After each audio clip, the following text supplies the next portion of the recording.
Turnamen ini disebut sebagai bentuk dukungan bagi negara-negara yang memiliki sejarah besar, kualitas pemain tinggi, tetapi harus tersingkir dalam proses kualifikasi Piala Dunia 2026.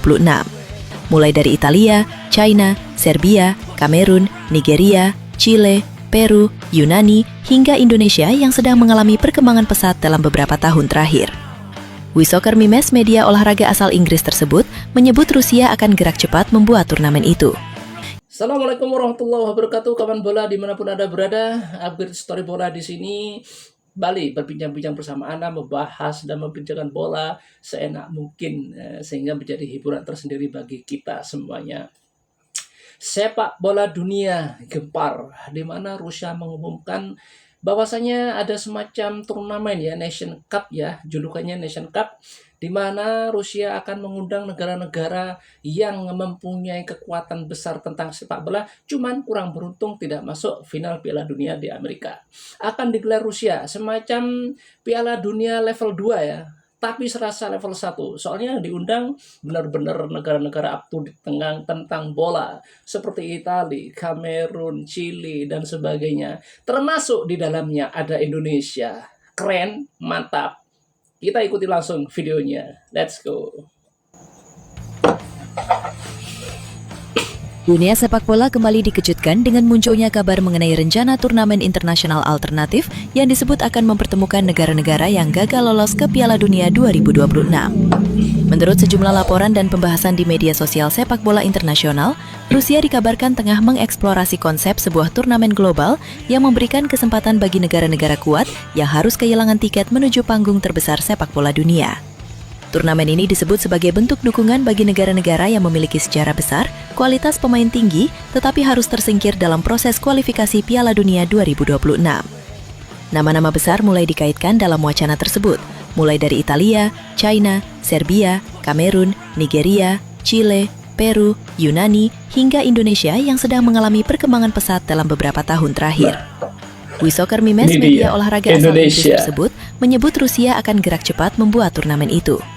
Bagi banyak penggemar sepak bola, konsep seperti ini dianggap menarik karena banyak negara berkualitas harus absen dari Piala Dunia, meski memiliki tradisi dan kekuatan sepak bola yang besar.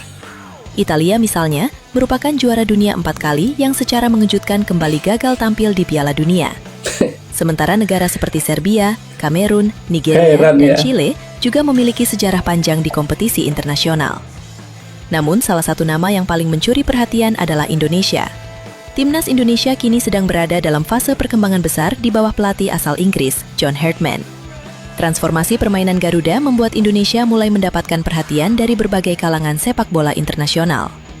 Dalam beberapa pertandingan terakhir, Indonesia menunjukkan peningkatan signifikan. Tidak hanya mengandalkan semangat bertanding, tetapi juga memiliki organisasi permainan yang lebih modern, pressing yang lebih agresif, serta mental menghadapi lawan-lawan dengan kualitas tinggi. Bener. Kawan bola, kalau kita omong sebentar ya, istilahnya gimana ya? Sepak bola dunia yang sekarang tertuju di Amerika. Nah, ini kalau seandainya gagasan Rusia ini betul-betul terjalin ya, katanya kan memang si Mimin tadi menjelaskan dieksploitasi dulu. Jadi gagasan spektakuler dari Rusia ini dieksplor keluar sehingga mendapatkan tanggapan positif dari para negara yang gagal menuju Piala Dunia, seperti contohnya Italia. Ini sangat irasional gitu. Rasanya tidak mungkin itu loh. Bayangkan Italia memenangkan trofi Piala Dunia 4 kali dan liganya itu liga paling top di dunia. Itu gagal mencapai final Piala Dunia. Coba putaran Piala Dunia di Amerika itu gagal sudah. Padahal kemarin juga gagal. Loh, itu kan aneh ya. Heran istilahnya itu. Nah, disinilah. Jadi Rusia ini bukan mau menyaingi level atau memperdayai FIFA. Bukan. Bukan membuat tandingan. Bukan. Jadi ini semacam menampung wadah-wadah senasib seperti itulah. Jadi di mana negara-negara yang sebetulnya kuat dalam persepak bolaan mengalami nasib yang nggak enak, nggak lolos ke putaran final Piala Dunia. Nah seperti itu. Cuma itu saja. Kalau saya cerna berita ini ya memang memang ada sedikit semacam keraguan atau ketakutan sehingga nanti konfederasi dunia FIFA itu terpecah atau dan sebagainya. Ya saya rasa enggak sih. Ini memang ditujukan untuk menaungi atau mewadahi mereka yang mungkin perasaannya tuh lagi kacau balau karena nggak bisa masuk ke Piala Dunia seperti itu. Jadi semacam menampung inspirasi, menyalurkan bakat sepak bola yang terpendam, yang nggak tersalur, ya, seperti itu. Dan saya rasa ketika seperti Kamerun, Chili, Serbia, Cina, terus siapa lagi tadi, Italia dipertemukan, wah keren. Ini negara-negara pesepak bola sungguhan loh ini. Kita lanjut. Kehadiran John Hartman dianggap membawa perubahan besar dalam cara bermain timnas Indonesia. Pelatih yang sebelumnya memiliki pengalaman membangun tim nasional Kanada tersebut dikenal memiliki filosofi sepak bola modern dengan fokus pada disiplin, kerjasama tim, dan perkembangan pemain muda. Jika turnamen alternatif tersebut benar-benar terrealisasi, Indonesia akan mendapatkan kesempatan besar untuk mengukur kemampuan melawan negara-negara dengan tradisi sepak bola dunia. Bayangkan jika Garuda menghadapi Italia dengan gaya bertahan khas Eropa, melawan Kamerun dengan kekuatan fisik Afrika, atau bertemu Serbia yang memiliki banyak pemain berkualitas dari Liga Top Eropa. Pertandingan seperti itu akan menjadi ujian luar biasa bagi perkembangan sepak bola Indonesia. Media sepak bola Eropa seperti WeSoccerMemes dan berbagai komunitas sepak bola internasional juga ramai membahas ide turnamen tersebut. Konsepnya dianggap bisa menjadi wadah bagi negara-negara yang gagal lolos ke Piala Dunia agar tetap memiliki panggung kompetitif. Para analis menilai sepak bola modern membutuhkan lebih banyak pertandingan berkualitas. Negara yang sedang berkembang seperti Indonesia membutuhkan lawan besar untuk mempercepat proses peningkatan kualitas. Sementara negara besar yang gagal lolos membutuhkan kompetisi agar para pemain tetap berada dalam atmosfer internasional. Indonesia sendiri memiliki daya tarik tambahan. Selain perkembangan tim yang semakin menjanjikan, Indonesia juga memiliki salah satu basis supporter terbesar di dunia. Stadion Gelora Bung Karno dengan puluhan ribu pendukung Garuda menjadi salah satu atmosfer paling luar biasa dalam sepak bola Asia. Jika Indonesia benar-benar mendapat kesempatan tampil dalam turnamen seperti ini, perhatian dunia diprediksi akan semakin besar. John Hartman tentu akan memiliki tantangan besar. Menghadapi tim-tim elit dunia akan menjadi ujian untuk melihat sejauh mana perkembangan Garuda saat ini. Namun bagi Indonesia, kesempatan seperti ini bukan hanya soal hasil pertandingan. Ini adalah pengalaman berharga untuk membangun mental, meningkatkan kualitas pemain, dan membuktikan bahwa sepak bola Indonesia mampu bersaing di panggung yang lebih tinggi. Apakah turnamen alternatif ini benar-benar akan terwujud? Saat ini masih menjadi wacana dan perlu menunggu kepastian resmi dari pihak penyelenggara maupun Badan Sepak Bola Internasional. Kawan bola, memang sepak bola itu mestinya tidak ada unsur intimidasi ya. Cuman kenyataannya yang sekarang ini ya, yang sekarang terjadi ini. Bayangkan, Rusia mau mengadakan turnamen alternatif ini karena mereka tidak mengikuti kualifikasi Piala Dunia kemarin. Karena apa? Mereka mendapat sanksi dari FIFA. Sebab apa? Sebab bentrok dengan Ukraina. Ya, satu dicatat ya. Rusia bentrok dengan Ukraina, akhirnya disanksi oleh FIFA. Nah, tapi kenyataannya yang sekarang justru Amerika membombardir Iran bersama Israel, nggak kena sanksi. Nah, itu dia. Apa ini namanya? Nah, Anda simpulkan sendiri ya. Donald Trump itu memang bahaya itu. Bajingan dunia dia itu. Nah, udahlah, kembali ke sepak bola lagi. Ketika berbasis ya ke Indonesia, atau Indonesia diundang ke Rusia untuk bermain di turnamen Nation Cup, istilahnya julukannya ya. Bayangkan saja, supporter Indonesia membludak seperti itu. Ketika Indonesia tampil menghadapi Italia seumpama, atau tampil menghadapi Rusia seumpamanya, atau Kamerun. Waduh, itu negara-negara kelas wahid tentang sepak bola. Pasti akan meriah, pasti dijamin sudah. Termasuk saya akan berangkat kalau punya uang. Kita lanjut. Tetapi satu hal yang jelas, meningkatnya pembicaraan tentang Indonesia di level internasional menunjukkan bahwa sepak bola Garuda mulai mendapatkan perhatian lebih besar. Dari Asia Tenggara menuju panggung dunia, Indonesia kini sedang membangun cerita baru. Dengan John Hartman sebagai arsitek permainan dan generasi pemain yang semakin percaya diri, Garuda memiliki kesempatan untuk menunjukkan bahwa mereka bukan lagi sekedar peserta, tetapi calon kekuatan baru dalam sepak bola internasional.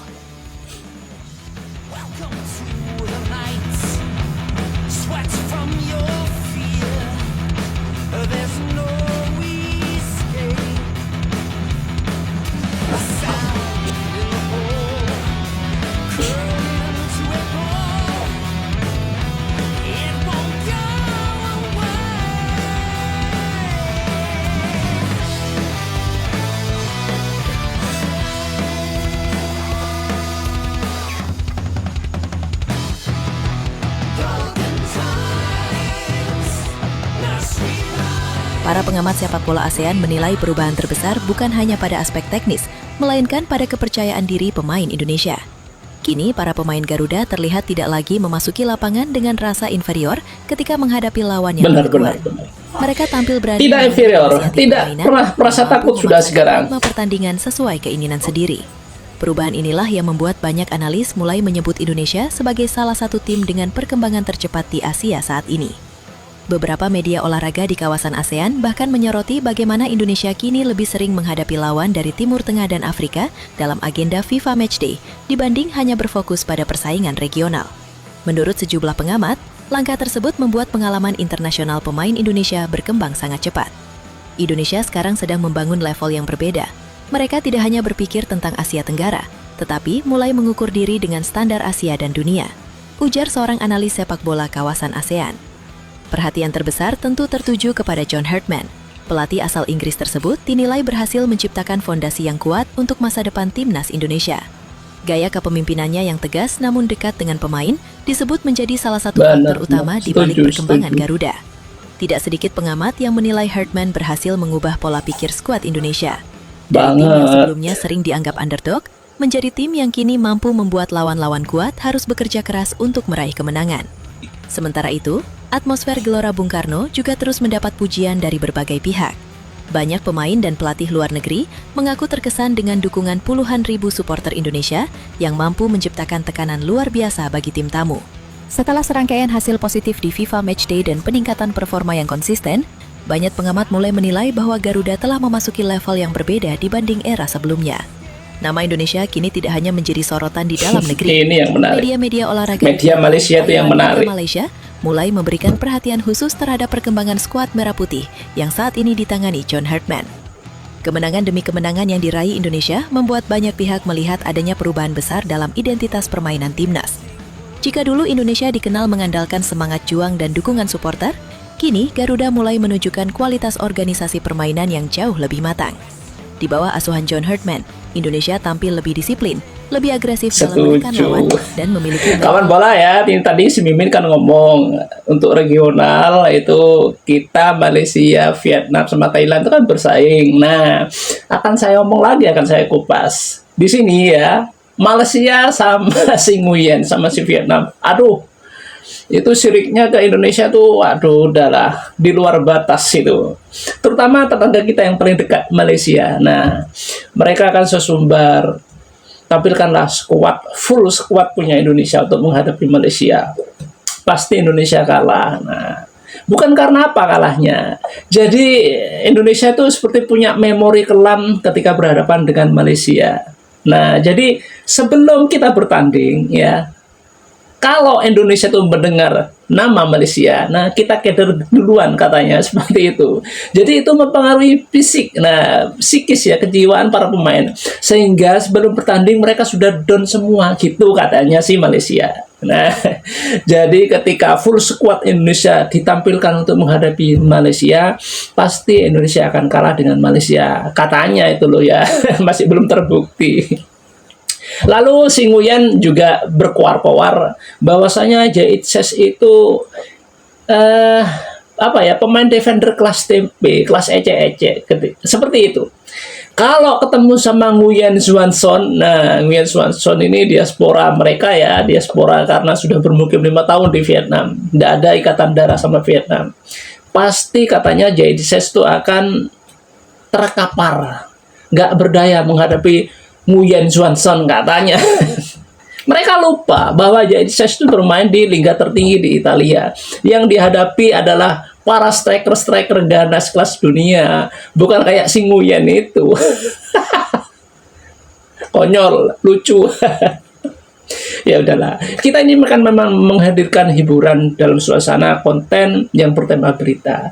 Nah, jadi gunanya saya hadir di sini menghibur Anda dan menguntungkan saya semuanya, menguntungkan Anda juga dari segi fisik ya, dari segi istilahnya itu mengendorkan urat saraf, seperti itulah. Mudah-mudahan kita masih diberikan umur panjang, berikan kesehatan untuk bertemu lagi dalam konten yang lebih baik. Terima kasih, mohon maaf atas salah kata. Assalamualaikum warahmatullahi wabarakatuh.